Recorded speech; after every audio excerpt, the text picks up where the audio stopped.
अस्सलाम वालेकुम। कल तक जो तहरीक इंसाफ पाकिस्तान में इनकलाब की सबसे बड़ी दावेदार थी और कौम को आइन और कानून के मुताबिक हकीकी जमहूरियत का सबक पढ़ा रही थी, आज वो खुद ही सबको बताती फिर रही है। वो कहते हैं ना, हाथ पकड़ पकड़ के पूरी दुनिया में सबको ढंढोरा पीट रही है कि कैसे वो अपनी लीडर की रिहाई के लिए डील के मामलात खामोशी से चुपचाप चोरों की तरह जो है वो चलाते रहे हैं। सबसे पहले अलीमा खान का दावा सामने आया कि जी इमरान खान को बनी गाला में हाउस अरेस्ट करने की ऑफर आई थी। खैर, अलीमा खान की तो और भी बहुत सी चीज़ें लीक हुई हैं और वो इसी हवाले से लीक हुई हैं, और जो लीकिंग हुई है, जो लीकेज हुई है, वो क्लियरली ये तासुर उससे जा रहा है कि भाई अलीमा खान को इमरान खान का जेल से बाहर आना बिल्कुल सूट नहीं करता।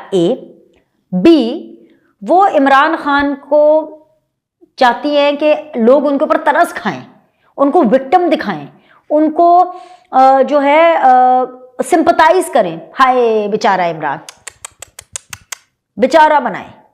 अब मुझे नहीं पता कि इमरान खान का लेवल इतना गिर गया है कि वो इस नहज तक आ गए हैं कि लड़ाई इस हद तक जो है उनको शिकस्त खुर्दा कर गई है कि इमरान खान हाय बेचारे बेचारा। मतलब हमें तो यही सिखाया जाता है कि भाई ज़िंदगी में कुछ भी करो बीनश। हमारे बड़े बुजुर्ग यही भी समझाते हैं कि जितनी भी मुश्किलात आएँ कुछ भी करो, बस कभी बेचारा ना बनना, कभी बेचारी ना बनना। लेकिन यहाँ पे बहन ही भाई को बेचारा बना रही है। कैसे बेचारा बना रही है कि हमें ना उनको, इमरान खान को ना नॉर्मल नहीं दिखाना। हमने उनको ये नहीं बताना इमरान खान को कि जी उनको जो फ्रिज मिला है, उनको जो एक्सरसाइज मशीन मिली है, जो उनको खाना मिला है, ये तो कोई बहुत अच्छी चीज़ हो गई। हमने उनको ये नहीं दिखाना, उनको हमने बेचारा बनाना है। हमने कौम को और लोगों को ये बताना है कि उनके पास तो कुछ भी नहीं है, वो तो कैद तन्हाई में है और उनको डेथ प्रिजन में रखा हुआ है, और उनके साथ जो इतना बुरा सलूक हो रहा है जो कि शायद ही जो मुजरिमों और मुल्जिमों की पूरी दुनिया की तारीख में किसी के साथ हो रहा होगा। और मैं ये समझती हूँ कि ये उस इमरान खान के लिए और उस यूथिया ब्रिगेड के लिए जो कि कहते हैं कि जो उम्मत मुसलमान का लीडर और पता नहीं कितना बड़ा लीडर, उसके लिए तरस, बेचारा, विक्टिम कार्ड, ये बहुत ही छोटी और बहुत ही घटिया लड़ाई है। बहुत ही नीचे आ गए भाई, ये तो बहुत ही नीचे आ गए। तो जी सबसे पहले उनका दावा आता है हाउस अरेस्ट की ऑफर आई थी, ये अलीमा खान ही करती हैं, और ये ऑफर कोई और नहीं बल्कि अली अमीन गंडापुर लेकर आए थे। जिस पर सवाल उठे कि भाई ये ऑफर अली अमीन गंडापुर को किसकी जानिब से दी गई थी। उस पर शेर अफजल मरवत ने दावा किया कि ये ऑफर एस्टैब्लिशमेंट और हुकूमत की तरफ से मोहसिन नकवी ने पेश की थी। शेर अफजल मरवत का कहना था कि बानी पीटीआई की हाउस अरेस्ट की ऑफर से इनकार के बाद 3 हफ्ते या 20 दिसंबर को बानी की रिहाई की पेशकश भी हुई थी कि जी हम कर देंगे इमरान खान को रिहा, आप जरा आराम से। अच्छा, अब ये उस टाइम की बात बता रहे हैं जिस टाइम पर 24 से 26 नवंबर वाली पूरी एक्टिविटी हुई। और एक्टिविटी क्या थी, ऐसी तैसी इन्होंने फेरी। और जाहिर सी बात आपको पता है कि एक फॉरेन डेलीगेशन पाकिस्तान में आना था, तो इनको एंगेज बिल्कुल किया गया होगा और इनको काफ़ी एंगेज करके इनको काफ़ी लटकाने की कोशिश की होगी। लेकिन मोहसिन नकवी ने एस्टैब्लिशमेंट और हुकूमत की तरफ से ये ऑफर कराई, ये हुकूमत भी डिनाई कर रही है और एस्टैब्लिशमेंट भी खुल्लम खुल्ला डिनाई कर रही है कि ऐसी कोई बात नहीं। अब जी इस पर शेर अफजल मरवत ने दावा किया कि मोहसिन नकवी जो है वो सारे करता धरता थे।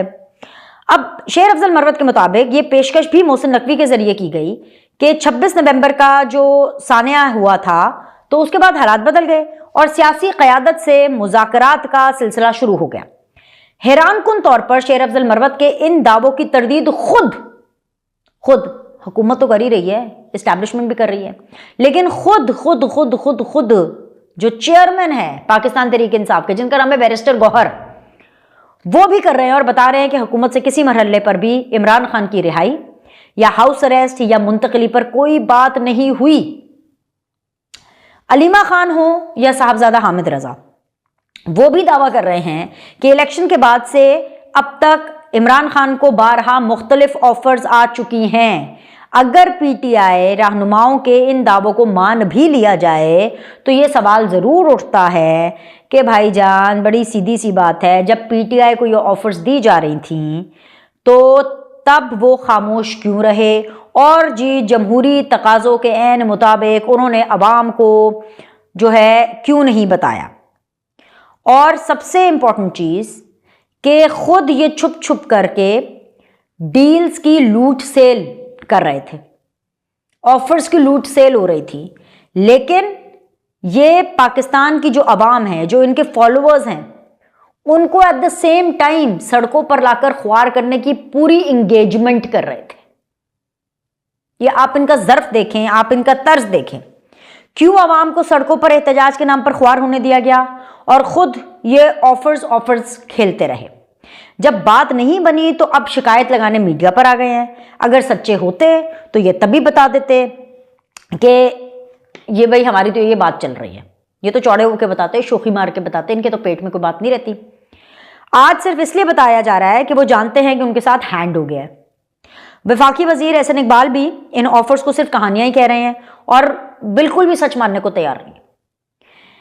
पीटीआई की मिसाल इस टाइम पर है खसियानी बिल्ली खंबा नोचे, और अगर आपको ये मिसाल अच्छी नहीं लग रही तो आप कर लें अंगूर खट्टे हैं, ये वाली मिसाल है।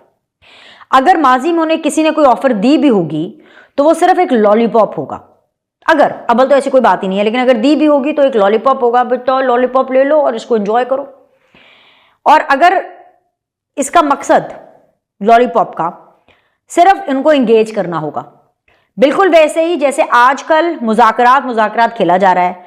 हालांकि सब जानते हैं कि जब अंदर की बातें बाहर आना शुरू हो जाती हैं तो वो मुज़ाकरात बेमानी हो चुके होते हैं। अभी मैं आपको याद कराऊंगी, ऑब्वियसली तब हम भी बहुत छोटे थे, तब मुझे तो इतनी सेंस भी नहीं थी कि क्या हो रहा है। बट अभी इस प्रोफेशन में आने के बाद जब पीछे पलट के देखते हैं तो जो पीपल्स पार्टी और नून लीग के बीच में चार्टर ऑफ डेमोक्रेसी हुआ, वो पहले डिसाइड हुई बातें आपस में, कुछ लीक नहीं हुई। ठीक है, आई फाइन, कंप्लीटली एग्री कि उस टाइम पर इस टाइप का मीडिया नहीं था जो कि हर वक्त चीज़ें रिपोर्ट हो रही है। सोशल मीडिया नहीं था, इतनी ज़्यादा रिपोर्टिंग नहीं उस टाइम पे हुआ करती थी, इतनी मतलब लम्हा बलम्हा वाली रिपोर्टिंग। लेकिन खबरें उस वक्त भी निकाली जाती थी। लेकिन जब पीपल्स पार्टी और नून लीग के बीच में चार्टर ऑफ डेमोक्रेसी हो रहा था, वो बाद में चार्टर ऑफ डेमोक्रेसी की सूरत इख्तियार किया। पहले मुज़ाकरात और बातें ही होती रही थी। अगर मुज़ाकरात के बीच में ही चीज़ें निकलना शुरू हो जाए, लीक आउट होना शुरू हो जाए, और ख़ास तौर पे एक पॉलिटिकल पार्टी की तरफ से, वैसे तो खैर पॉलिटिकल पार्टी है नहीं, एक इंतशारी पार्टी की तरफ से बार बार रखने डालने की कोशिश की जाए, तो फिर तो मुज़ाकरात किसी सूरत नहीं हो सकती। जिस तरह मैं अपनी पिछली वीडियो में कह चुकी हूँ कि सिर्फ ये ऐलान ही होना बाकी है, मुज़ाकरात तबाह दे मुज़ाकरात, यू नो। सो बात यह है कि हुकूमत भी अपने मुतालबात बढ़ाती जा रही है, और पीटीआई से अब कहा गया है कि जी बराए करम आप अपने मुतालबात ना सिर्फ हमें लिख कर दें, बल्कि जिन कैदियों की रिहाई आप चाहते हैं ना, आप उनकी रिहाई का तरीकाकार भी साथ लिख कर दें। अब इमरान खान की एक ट्वीट आप देख लें। अब मैं उनकी ट्वीट इसलिए नहीं यहाँ पर दिखा रही या पढ़ रही क्योंकि उसको फैलाने के बराबरी होगा। वो ऑलरेडी इन मुज़ाकरात को साबुटाज कर चुकी है। इमरान खान ने ट्वीट करके सियासी और अस्करी क़यादत के खिलाफ एक बार फिर हर्जा सराई की है। वज़ीर आज़म शहबाज शरीफ को टारगेट किया है और वो कहा है कि जी वो तो वज़ीर आज़म नहीं है, वो तो एक बेइख्तियार वज़ीर आज़म है, एक पपेट है। अलमिया तो ये है कि ये बात वो शख्स कर रहा है, कौन सा शख्स कर रहा है? वो शख्स कर रहा है ये बात जो अपने दौरे इक़्तिदार में खुद ये एतराफ़ कर चुका है कि उनकी हुकूमत में जो सारा इख्तियार था, जब इमरान खान हुकूमत में थे तो सारा इख्तियार इमरान खान के पास नहीं था, बल्कि उनके सुपर किंग जनरल बाजवा के पास था। ये इमरान खान खुद कह रहे हैं और खुद वो ये बता के गए हैं कि जी वो तो सिर्फ एक पंचिंग बैग थे और उनकी हैसियत इससे ज़्यादा कुछ नहीं थी। इमरान खान मुल्की तारीख के पहले वज़ीर आज़म हैं जिन्हें वज़ारत उज़्मा के पहले दिन ही कौमी असम्बली में PM सेलेक्ट कहकर पुकारा गया था और उसके ऊपर उन साहब ने तालियां बजाई थी खुद ही, ठीक है। और वज़ारत उज़्मा जाने के बाद उन्होंने खुद को पंचिंग बैग का टाइटल दिया है। अब इमरान खान का एतराफ़ ऑन रिकॉर्ड है कि वो कठपुतली वज़ीर आज़म थे। अब ये फितरी बात है कि एक पपेट को दूसरा वज़ीर आज़म पपेट ही लगेगा। वो इसलिए क्योंकि जो आप खुद होते हैं ना, बिल्कुल वही चीज़ आप दूसरों में देखते हैं। इमरान खान की रिहाई की आखिरी उम्मीद अमेरिका से भी दो टोक जवाब मिल चुका है। उनके खिलाफ कानूनी कार्रवाई का फैसला पाकिस्तानी अदालतों को करना है और इमरान खान के केसेस पाकिस्तानी आयरन कानून के मुताबिक होंगे। तर्जुमान अमरीकी महकमा खारजा ने वाजे कर दिया है कि वो कांग्रेस के खतो किताबत पर तबसरा नहीं कर सकते। असल में बात तो इस चीज पर होनी चाहिए कि ये जो मुज़ाकरात की टेबल पर बैठे हैं, पीटीआई हुकूमत के साथ जो मुज़ाकरात करना चाहती है, ये नेशनल लेवल के मुज़ाकरात तो हैं नहीं। ना ये किसी महंगाई पर मुज़ाकरात हो रहे हैं, ना ये किसी लॉ मेकिंग पर मुज़ाकरात हो रहे हैं, ना ये किसी प्रोजेक्ट पर मुज़ाकरात हो रहे हैं, ना ये किसी कानून साजी पर मुज़ाकरात हो रहे हैं, ना ये किसी अमेंडमेंट पर मुज़ाकरात हो रहे हैं, ना किसी ये एडमिनिस्ट्रेटिव इशू पर मुज़ाकरात हो रहे हैं। ये मुज़ाकरात पर्सनल नौयत के हो रहे हैं कि पीटीआई का साफ साफ एजेंडा है, साफ साफ उनका मुतालबा है कि इमरान खान को बाहर रिहा करें। 9 मई और 26 नवंबर के लिए आप जुडिशियल कमीशन बनाएं। ये जो दोनों बातें, इमरान खान की रिहाई और जुडिशियल कमीशन, 9 मई का हो या 26 नवंबर का हो, इन दोनों बातों का ताल्लुक पाकिस्तान की आवाम से बिल्कुल नहीं है। हाँ, यूथिया ब्रिगेड से हो सकता है, इमरान खान से। ये कंप्लीटली पर्सनल नौयत के। मुझे तो समझ नहीं आ रही कि ये बात मुज़ाकरात में हो क्यों रही है, और मुझे तो ये समझ नहीं आ रही है कि हुकूमत इन मुज़ाकरात को एंटरटेन भी क्यों कर रही है। चलिए, एक हिकमत अमली हुकूमत की ये हो सकती है कि इनको इंगेज करो ताकि मजीद सड़कों पे ना आए, और हुकूमत का एक वक्त इनको इंगेज करके मुज़ाकरात में पीछे से हुकूमत अपने काम करती जाए। ठीक है, हुकूमत के एतबार से स्ट्रैटेजी समझ में आती है, लेकिन इमरान खान की तो स्ट्रैटेजी बिल्कुल, इमरान खान को तो इस टाइम पर डूब मरना चाहिए।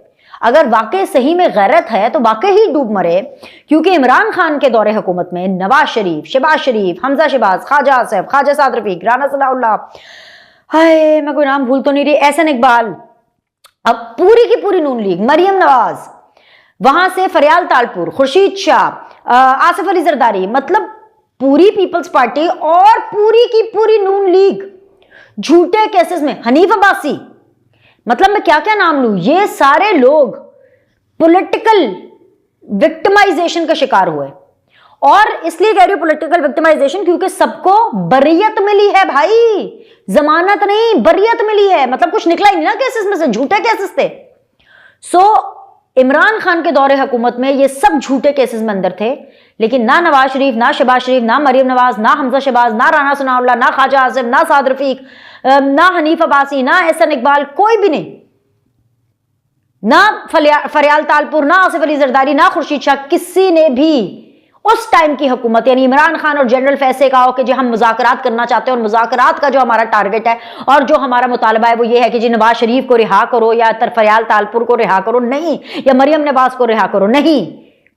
इन सब ने, पीपल्स पार्टी ने, नून लीग ने अपने पॉलिटिकली विक्टिमाइज केसेस कोर्टों से जाके क्लियर कराए, ड्यू प्रोसेस से हुए, जिसकी इनको पीटीआई वालों को आज भी बड़ी आग लगती है कि जी पूरा रेड कारपेट इस्तकबाल हुआ नवाज शरीफ का, वहां पर जी पूरी टीमें गई एयरपोर्ट के ऊपर जब नवाज शरीफ आ रहे थे अंगूठे लगाने के लिए, फलाना टमकाना, ये वो सारा कुछ, बड़ी सीधी सी बात है। इमरान खान इतने सेल्फिश, इतने खुदगर्ज और इतनी पस्ती में गिर चुके हैं कि वो सिर्फ अपनी रिहाई के लिए इनसे मुज़ाकरात मांग रहे हैं। वाह भाई वाह, वाह भाई। अभी के लिए इतना ही। लाइक करें, सब्सक्राइब करें, आपसे अगली वीडियो में मुलाकात होगी।